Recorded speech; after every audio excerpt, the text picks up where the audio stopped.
Hey, happy readers! Welcome to Children's Books, read aloud by Happy Cultivated.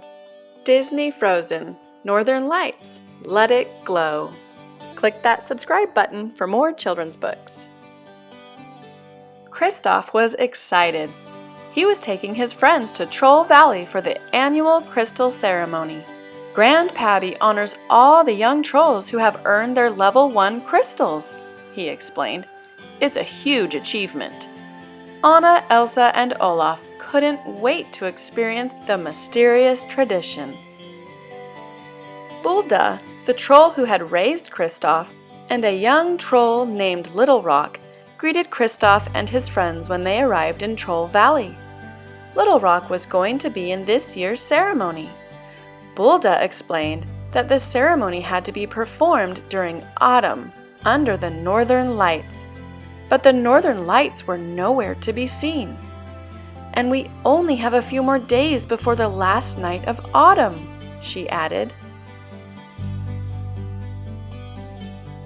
Anna noticed that Little Rock was holding 4 crystals in his hand.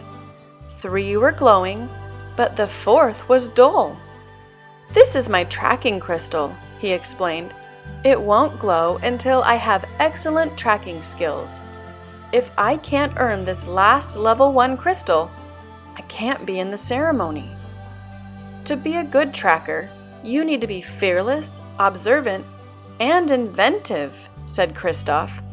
I know you can do it. Just then, Little Rock noticed that Grand Pabby was nowhere in sight. Bulda thought he had gone to find a place where the northern lights were visible. Why don't we track him? Suggested Kristoff. Maybe you can earn your crystal that way. Little Rock smiled. Yes! The trolls gave each of the friends a mossy cloak to keep warm. Then Little Rock took the lead as they set out to find Grand Pabby.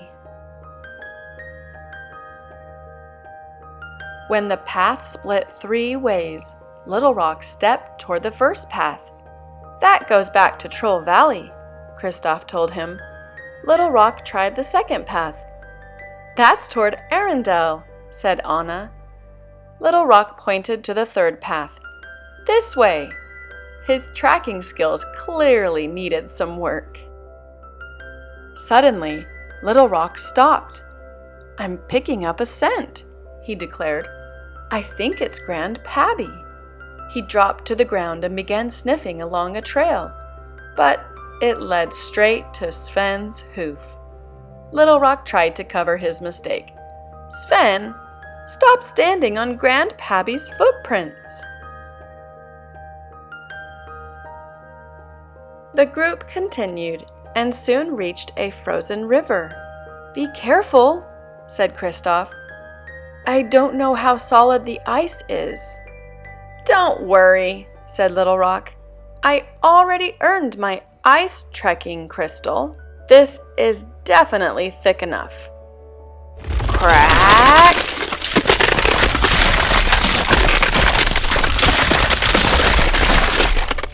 The ice split beneath Little Rock's feet. Anna and Kristoff grabbed him before he fell through.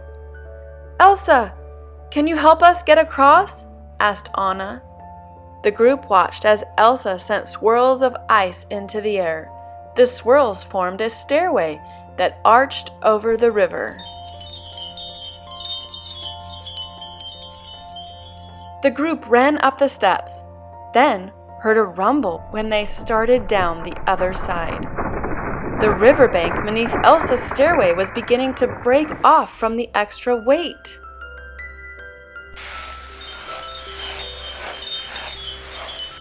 Elsa waved her arms, and some ice sleds appeared. Jump on, she shouted. Everyone swooshed over the steps and down the frozen river. You were both so fearless, Little Rock said to Anna and Elsa when they reached the other side. He handed the sisters a glowing crystal from his pouch. You deserve to carry this. It was getting light, so the group camped for the day and set out again the next night. "We have to find Grand Pabby right away," said Little Rock. "There are only 2 days of autumn left."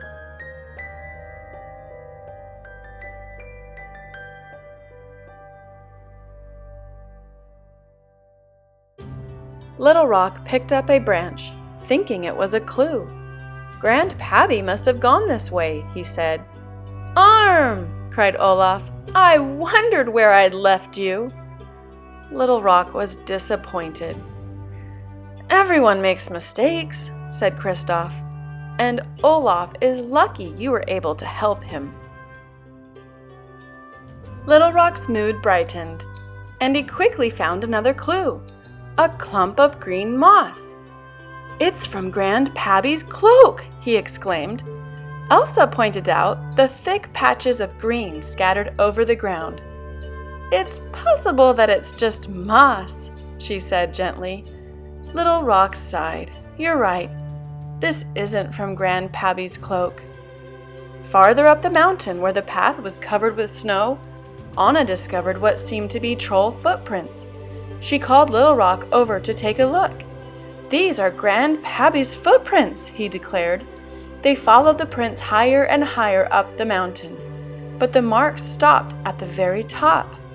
Before the friends could investigate further, a snowstorm rolled in. Little Rock offered to find shelter, but Elsa used her magic to create a beautiful ice shelter instead. The friends hurried inside. After the storm had passed, the mountain was covered with a fresh layer of snow, masking the footprints. The group wanted to continue their search for Grand Pabby. "Maybe we could tumble down," suggested Little Rock. Olaf was the first to leap over the side of the mountain and start rolling. Little Rock curled into a ball and followed him, with Anna, Elsa, Kristoff, and Sven close behind. The friends laughed as they slipped, slid, and rolled. When they reached the bottom, Little Rock took out his snow crystal.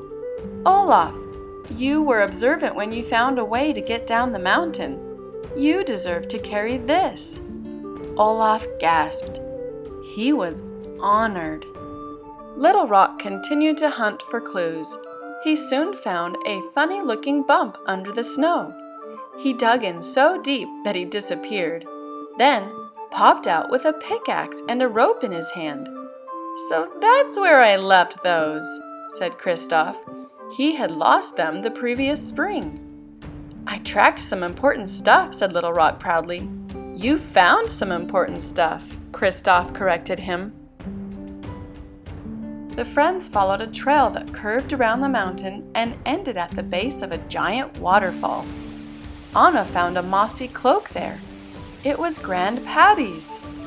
"He must have dropped it when he climbed the cliff," said Elsa. They gazed up and wondered how they could reach the top of the cliff. Sven stuck his tongue into the waterfall. Kristoff understood that the reindeer was suggesting that Elsa freeze the waterfall. "What an inventive idea, Sven," said Little Rock. Elsa waved her arms, and the waterfall froze solid. "Now we climb," said Kristoff. He handed Anna some spikes for her shoes and his pickaxe. Then they began to carefully scale the waterfall. "I totally got this," said Anna, as she struck the ice with her tool and pulled herself up. When Anna and Kristoff reached the top, they threw the rope down and helped pull everyone else up.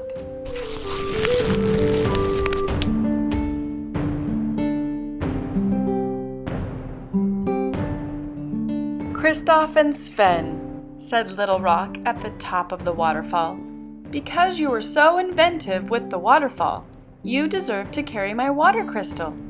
He took a glowing crystal out of his pouch and handed it to Kristoff.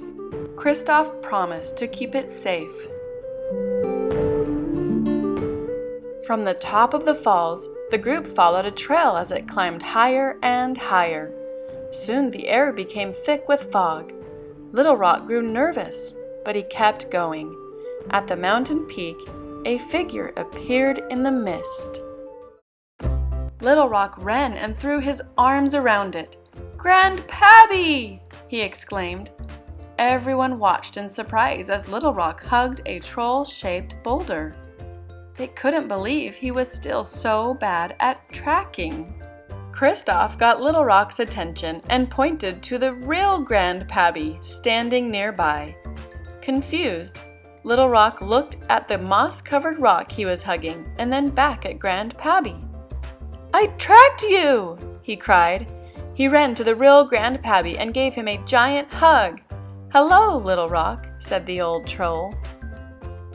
Little Rock pulled out his tracking crystal and his face fell. He was sure he had gained tracking skills, but it was still dull.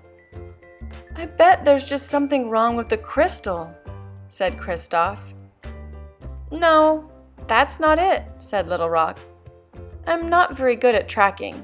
If anyone here has earned a tracking crystal, it's all of you. I needed your help to get here." "Look," said Anna suddenly. Little Rock's tracking crystal was glowing. "But I didn't earn it," said Little Rock. "Actually, you did," said Grand Pabby. "You figured out what it takes to be a good tracker." For Little Rock, that meant understanding that he needed help from his friends. The knowledge made the crystal glow. Just then, the other level 1 trolls came out of hiding. "Hooray for Little Rock!" they cheered. Grand Pabby and the trolls had been waiting for Little Rock to find them and make his final crystal glow. It was time for the crystal ceremony to begin. "Oh, I need my other crystals now," Little Rock said shyly to his friends. They smiled as they each handed over the crystals he had given them to carry earlier. With all his crystals glowing, Little Rock joined Grand Pabby and the other young trolls. They raised their crystals in the air, and the northern lights reflected the colors and bounced them back into the sky, where they glowed even brighter. But they weren't as bright as Grand Pabby had hoped. Elsa had an idea. She waved her arms and a giant magical snowflake appeared in the sky.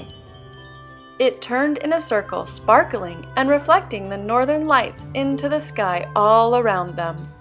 The lights were very bright and beautiful. "That is so much better," said Grand Pabby. Back in Troll Valley, Bulda noticed the intense colors in the sky. "Everybody, look up!" she shouted. All the trolls knew immediately what the bright lights meant. Little Rock had completed his quest. Thanks to Little Rock and the other level 1 trolls, the northern lights were shining brightly again, and the rest of Troll Valley would remember this night forever.